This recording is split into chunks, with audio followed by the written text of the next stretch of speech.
Rescue Wop. Save the dinosaurs from an island that's about to explode. What could go wrong?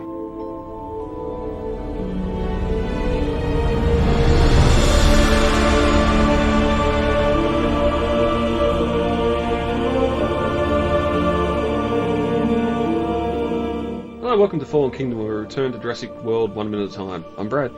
I'm Dave. And here we are back to discuss minute 7 of Fallen Kingdom. But before we get to that, David, once again, heading over to Jurassic-Pedia.com. We've all been exploring the Department of Prehistoric Wildlife website and the Dino Tracker recently, but here we've got a pretty good article up on them. And again, this will be updated once the film comes out and we've got a bit more information about the Department of Prehistoric Wildlife, but they seem to be the new DPG for Dominion. Yep. The Department of Prehistoric Wildlife, I guess, is a fictitious government department that's meant to round up, keep track of the dinosaurs. They're the ones that run the Dinosaur Tracker website, and I ended up getting retweeted by the Dino Tracker Twitter account with my T-Rex footprints in mud pictures. Oh, nice. You haven't been to sauna, have you? No, I claimed that I saw the footprints when I was hiking in the redwoods. Oh, nice. Very good.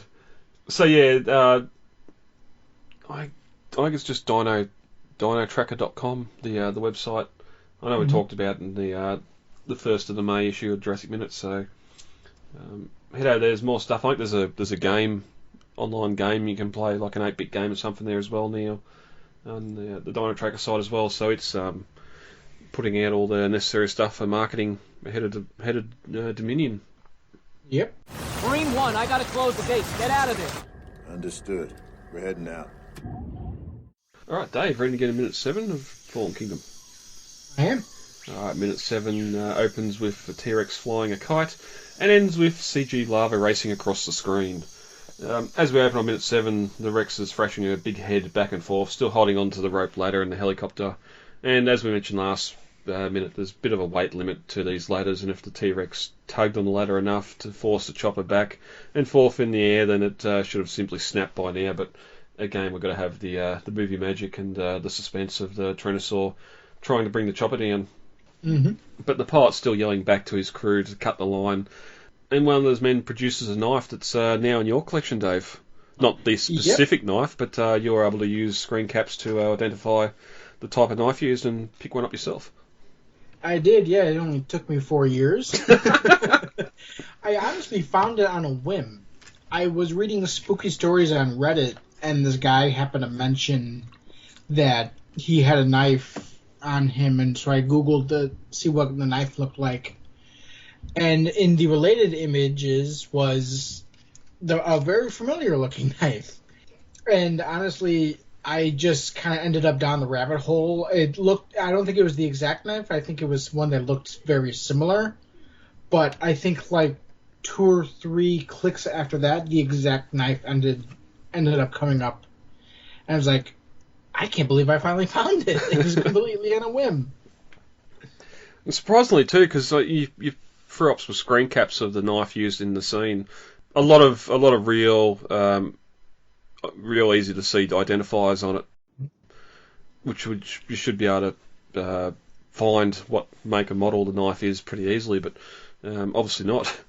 You would think that, but honestly, there's so many knives that look like it that it ended up making the search more difficult than it should have been. And honestly, the fact that it's kind of like it's not a very well-known brand. It's like RUI or something like that. I've never even heard of it.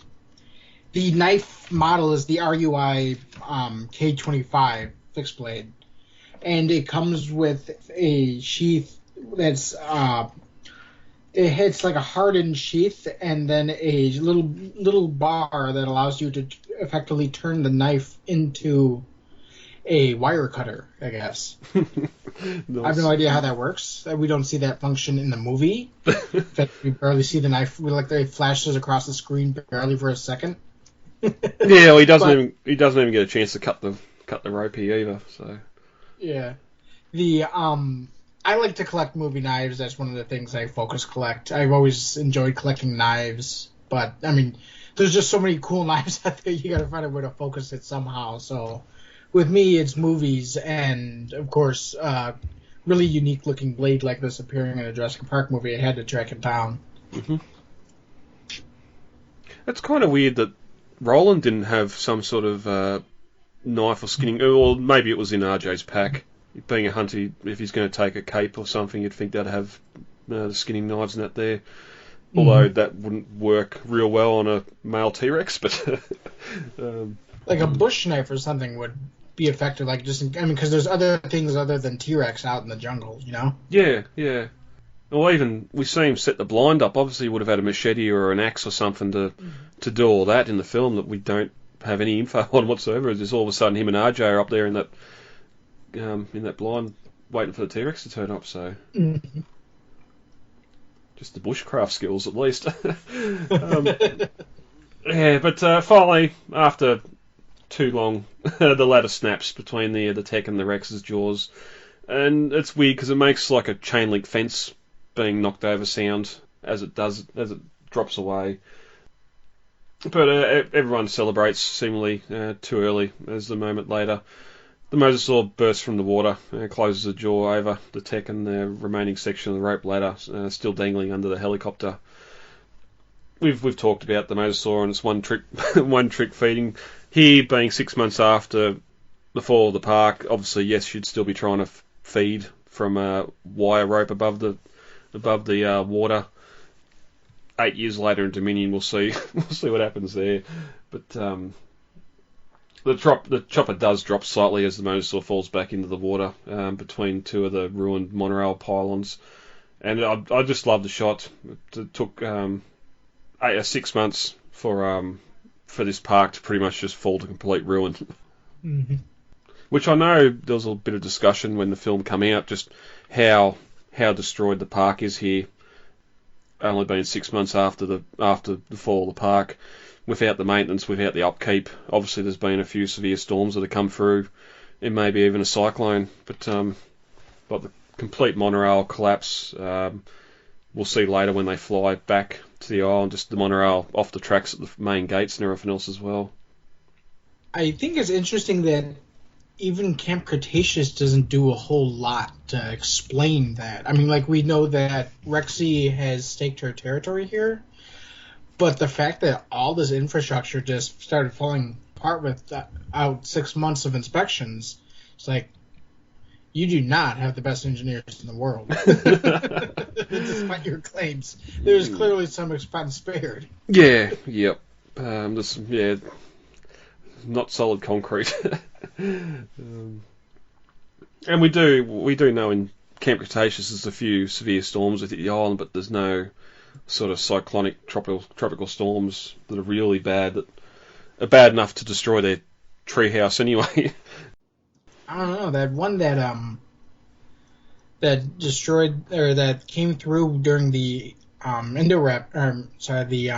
Scorpius was pretty bad. Yep. That one was, I mean, I wouldn't say it's maybe cyclonic, but it was definitely like a tropical depression of some sort. Yeah, true. But as we go under the water with the mosasaur, we can see the lights of the open gates in the distance.